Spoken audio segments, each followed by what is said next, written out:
Om Ganana Tva Ganapati Gammavahe Kavim Kavinamupavashravastramam Jeshtaram Brahmanan Brahmanaspadanushrinoti Viseda Sadhanam Om Mahaganadipataye Namaha Om Keshwaya Namaha Om Narayana Namaha Om Madhvaya Namaha Om Govindaya Namaha Om Vishmaha Madhusudanaయ నమః త్రివిక్రమాయ నమః వామనాయ నమః శ్రీధరాయ నమః ఋషికేశాయ నమః పద్మనాభాయ నమః దామోదరాయ నమః సంకర్షణాయ నమః వాసుదేవాయ నమః ప్రద్యుమ్నాయ నమః అనిరుద్ధ పురుషోత్తమాయ నమః దోక్షాయ నమః నారసింహాయ నమః అచ్యుతాయ నమః జనార్దనాయ నమః ఉపేంద్రాయ నమః హరే నమః శ్రీకృష్ణాయ నమః.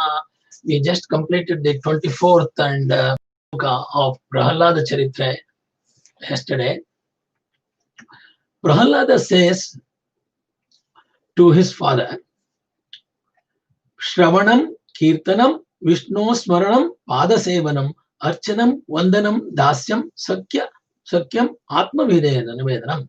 These are the 9 steps of Navavida Bhakti, prayers to Narayana. Prahlada Maharaj said, hearing and chanting about the transcendental holy name, that is Shravanam, Kirtanam.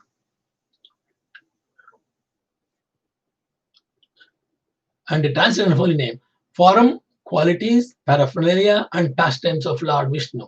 Remembering them, serving the lotus feet of the Lord, offering the Lord respectful worship with 16 types of paraphernalia, offering prayers to the Lord, Narayana, becoming his servant, considering the Lord one's best friend, and surrendering everything unto him. In other words, serving him with the body, mind, and words. These 9 processes are accepted as a pure devotional service. One who has dedicated his life to the service of Lord Narayana through the 9 methods should be understood to be the most learned person, for he has acquired complete knowledge. So, the Navavida Bhakti, Navavida, 9 types of 9 ways of approaching Narayana's lotus feet of Lord Narayana with this Archanam, Padanam, Sadasevanam. I am looking for the Prahlada is a great devotee of Lord Narayana, as you all know, and he has continuously chanted Narayana, Om Namo Narayana all the time, and he has become a very big devotee. It is historically, he has done all sorts of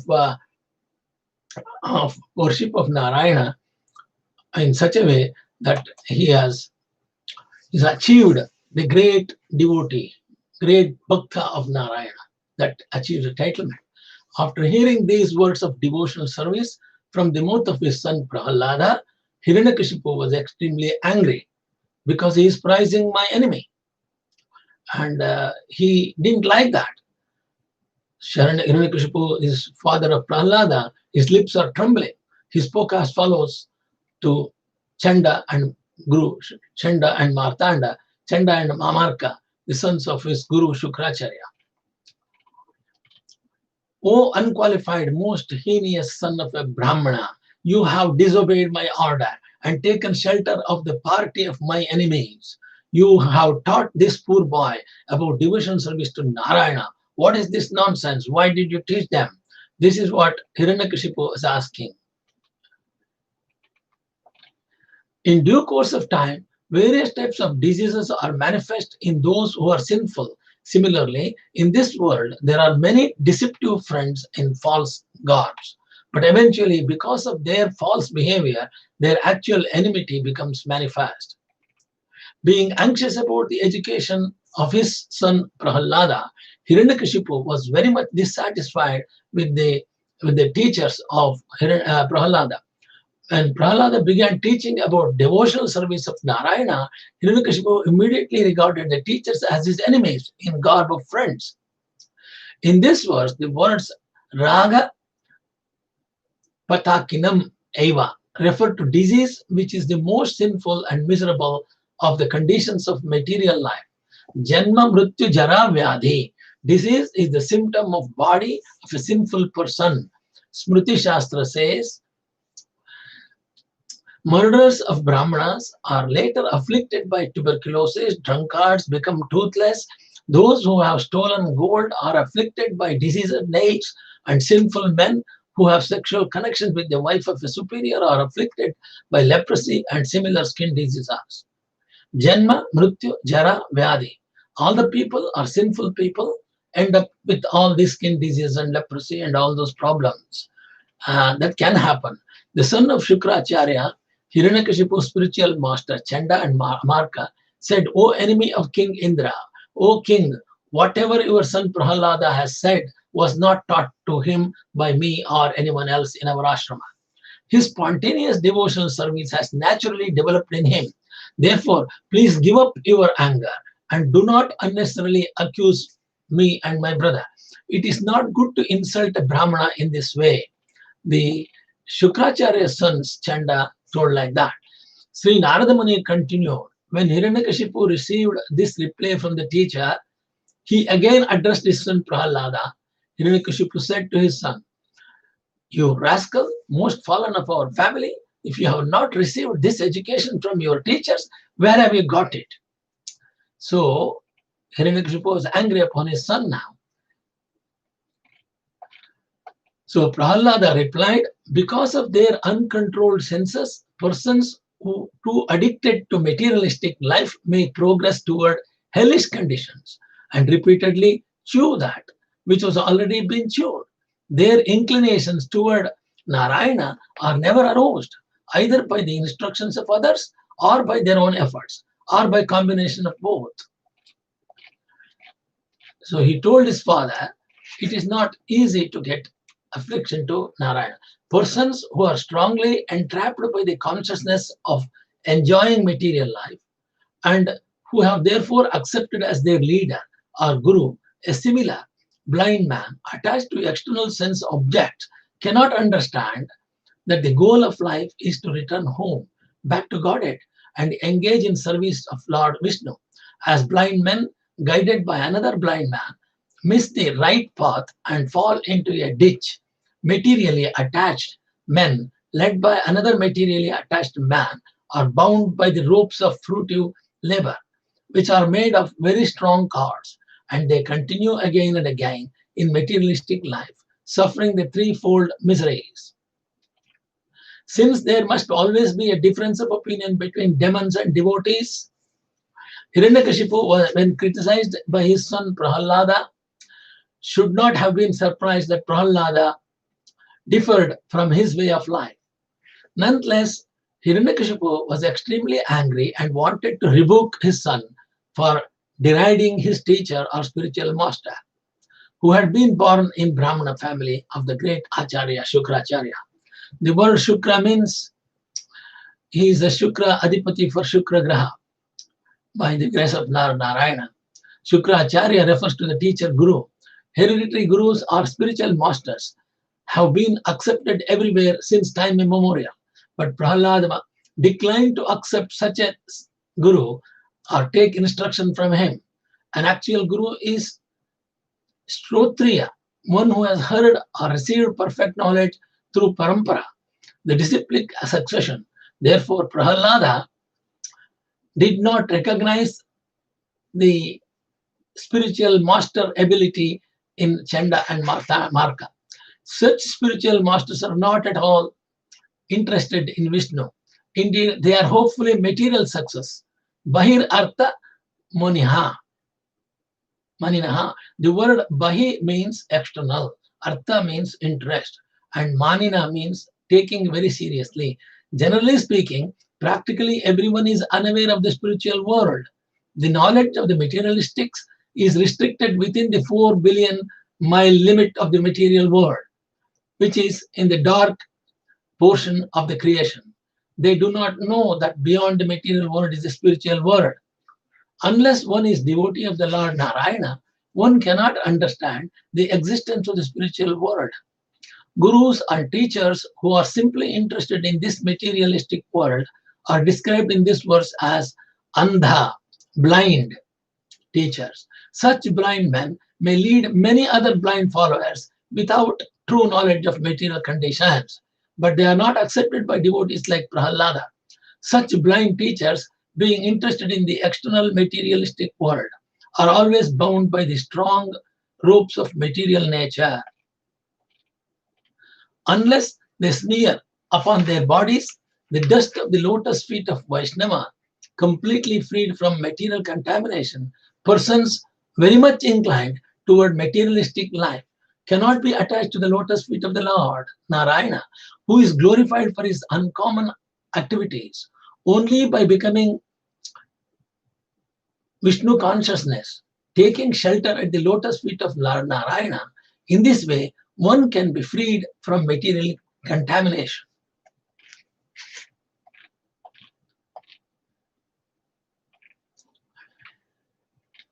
After Prahlada had spoken this way and became silent, Hiranyakashipu, blinded by anger, threw him off his lap onto the ground. He pushed him out of his lap. Indignant and angry, his reddish eyes like molten copper, Hiranyakashipu said to his servants, "O demons, take this boy away from me. He deserves to be killed. Kill him as soon as possible." So he orders his servants to kill Prahlada. This Prahlada boy is the killer of my brother. This boy, Prahlada, is the killer of my brother, for he has given up his family to engage in the devotion service of the enemy, Lord Vishnu, like a menial servant. Hiranyakashipu considered his son Prahlada to be the killer of his brother because Prahlada was engaged in the devotion service of Lord Vishnu. In other words, Prahlada would be elevated to Surupya liberation, and in that sense, he resembled Lord Vishnu. Therefore, Prahlada was to be killed by Hiranyakashipu. Devotees, Vaishnavas, attain the liberations of Saurupya, Salokya, and Sarsti and Samipya type of moksha, whereas Mayavadis are supposed to attain the liberation known as Sayujya Mukti. However, is not very secure, whereas Sarupya Mukti, Salukya Mukti, Sarasti Mukti, and Samipya Mukti are most certain. Although the servants of Lord Vishnu or Narayana in the Vaikuntha Loka are equally situated with the Lord, the devotees there know very well that the Lord is the master of, whereas they are servants. Although the Prahlada is the only 5-year-old boy, even at this young age, he has given up his affectionate relationship with father and mother. Therefore, he is certainly untrustworthy. Indeed, it is not at all believable that he will behave well toward Vishnu. That's what he cannot understand, Hiranyakashipu cannot understand. Although medicinal herb being born in the forest does not belong to the same category as a man, if beneficial, it is kept very carefully. Similarly, if someone outside one's family is favorable, he should be given protection like a son. On the other hand, if a limb of one's body is poisoned by disease, it must be amputated so that the rest of the body may live happily. Similarly, even one's own son, if unfavorable, must be rejected, although the born of one's own body. This is what Hiranyakashipu is thinking in his mind. Just as uncontrolled senses are the enemies of all yogis engaged in advancing in spiritual life, this Prahalada boy, who appears to be a friend is an enemy because I cannot control him. Therefore, this enemy with the eating, sitting, and sleeping must be killed by all means. Hiranyakashipu planned a campaign to kill Prahalada, his own son. He would kill his son by administering the poison to him while he was eating, by making him sit in the boiling oil, he tried, and by throwing him under the feet of an elephant while he was lying down. Thus, Hiranyakashipu decided to kill his innocent child, who was only 5-year-old, simply because the boy had become a devotee of Lord Narayana. This is the attitude of non-devotees towards devotees. The demons, Rakshasas, the servants of Hiranyakashipu, thus began striking the tender parts of Prahalada Maharaja's body with their tridents. The demons all had fearful faces, sharp teeth, and reddish coppery beards and hair, and they appeared extremely threatening, making a tumultuous sound, shouting, "Chop him up, pierce him." They began striking Prahalada, who sat silently meditating upon the Supreme Personality of Godhead, Narayana. Even though a person who has no assets in pious activities performs some good deed, it will have no result. Person have no assets in pious activities, perform some good deed, it will have no result.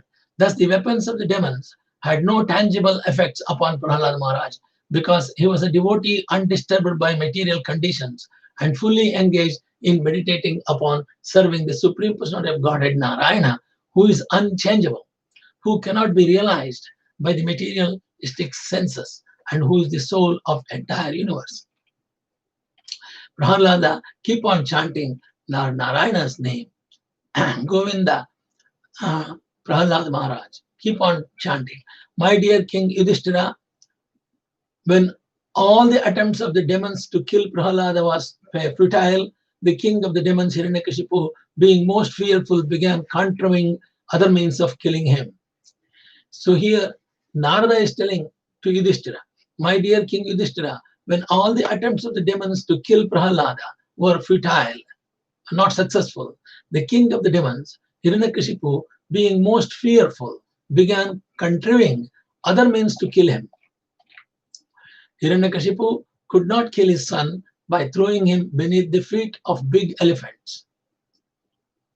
Hiranyakashipu could not kill his son by throwing him beneath the feet of big elephants. When the elephant came nearer to Prahlada, he worshipped the elephant and he asked the elephant to remember that Gajaraja has been given moksha by Narayana. He was telling about Gaja Marajana Cherithre and throwing him among the huge fearful snakes, his second attempt. When the elephant came after praying for Narayana, Prahlada chanted Narayana's name and elephant went back. Throwing among the huge fearful snakes, employing the destructive spells, Hiranyakashipu tried to do the second attempt of throwing him in the middle of the poisonous snakes to kill him. Hurling him from the top of the hill, another threat. When the snakes are chanted Narayana's shloka, the snakes also didn't hurt him at all. And the third attempt, what they did, they throwing Prahlada from the top of the hill, conjuring up illusory tricks. So Prahlada was thrown from the top of the hill so that he will die. But Narayana saved him. At that time, Narayana came and cuddled him and left him to go. Conjuring up illusory tricks, administering poison also didn't successful. Starving him by not giving food, exposing him to severe cold, winds, fire, and water, or throwing heavy stones to crush him. All the efforts of Hiranyakashipu found that he could not in any way harm Prahlada, who was completely senseless. He was in a great anxiety about what to do next. Hiranyakashipu thought, have used many type of killing measures to kill Prahlada and had devised many means of killing him. But despite all endeavors, Hiranyakashipu could not kill Prahlada. Indeed, he saved himself by his own powers without being affected in the least by these treacheries and abominable actions of Hiranyakashipu. Although he is very near to me and is merely a child, he is situated in a complete fearlessness. He resembles dog's curved tail, which can never be straightened, because he never forgets my misbehavior and his connection with his master Lord Vishnu all the time. I can see that this boy's strength is unlimited, for he has not feared any of my punishments. He appears immortal, therefore, because of my enmity toward him, I shall die, or maybe this will not take place.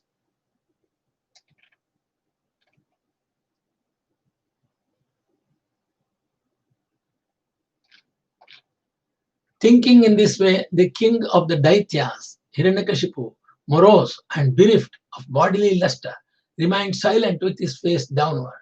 Then Chanda and Amarka, the two sons of Shukracharya, spoke to him in secret.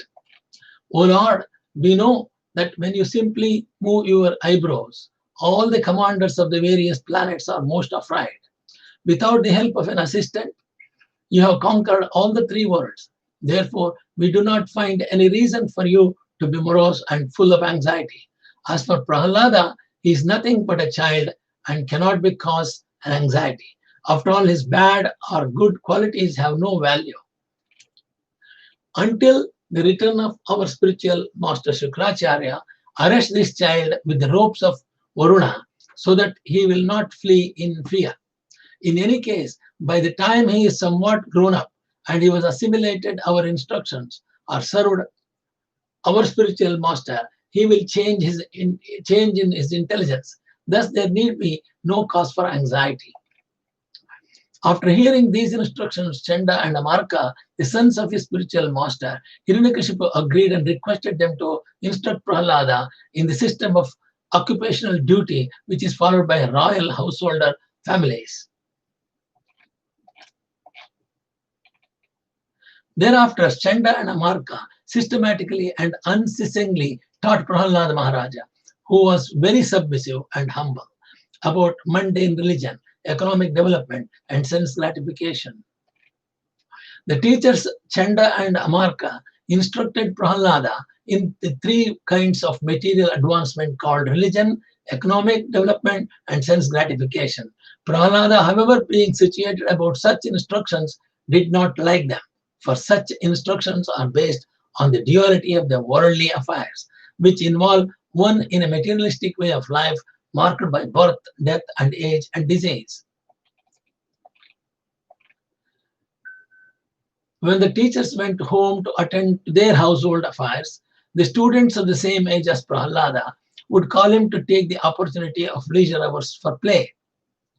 In the ashrama where Prahlada is staying to get the education, the ashrama education, when the teachers went home to attend their household affairs, the students of the same age as Prahlada would call him to take the opportunity of leisure hours to play. Prahlada Maharaj, Prahlada, who was truly the supreme learned person, then addressed his classmates, all his friends, in a very sweet language. Smiling, he began to teach them about the uselessness of the materialistic way of life. Being very kind to them, he instructed them as follows. My dear King Yudhishthira, all the children were very much affectionate and respectful to Prahlada in the ashrama. And because of their tender age, they were not so polluted by the instructions and actions of their teachers, who were attached to condemned duality of bodily comfort. Thus the boys surrounded by Prahlada, giving up their playthings, and sat down to hear him, their hearts and eyes being fixed upon Prahlada. They looked at him with a great earnestness. Prahlada, although born in a demon family, was an exalted devotee of Narayana, and he desired their welfare.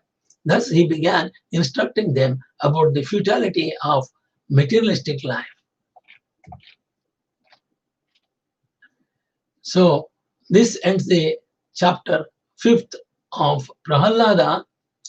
Therefore, take advantage of the words Bala Adjusta Ditya, indicate the children being of the tender age were not as polluted by the materialistic life of as their fathers.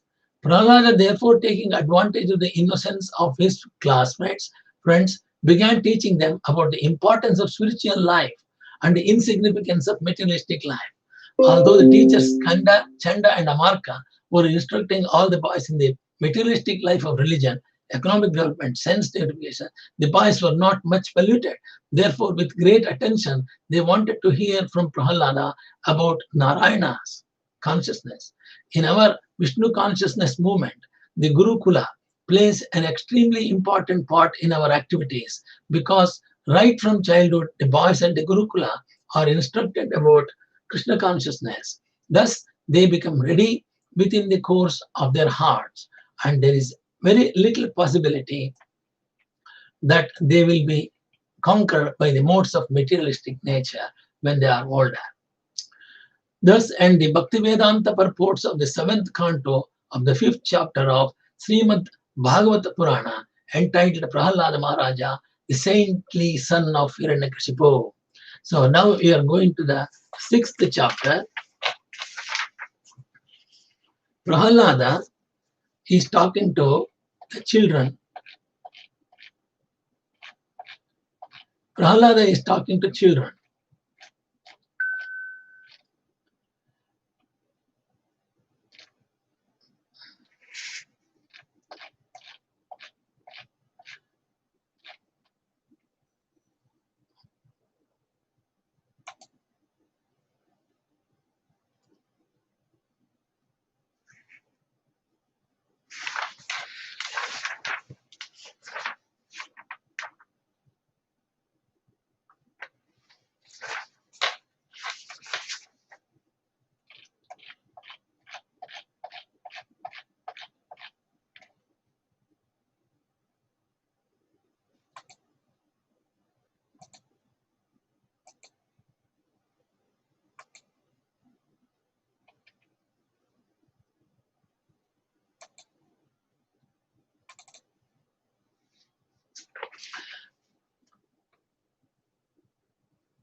In the next chapter, in the 6th chapter, Prahalada, he is telling the children about the knowledge what he has earned from the Narada's Upadesha when he was a baby in the mother's womb. We are going to discuss the Prahalada's teaching to other Daitya Balakas in an interval of 10 minutes. Thank you.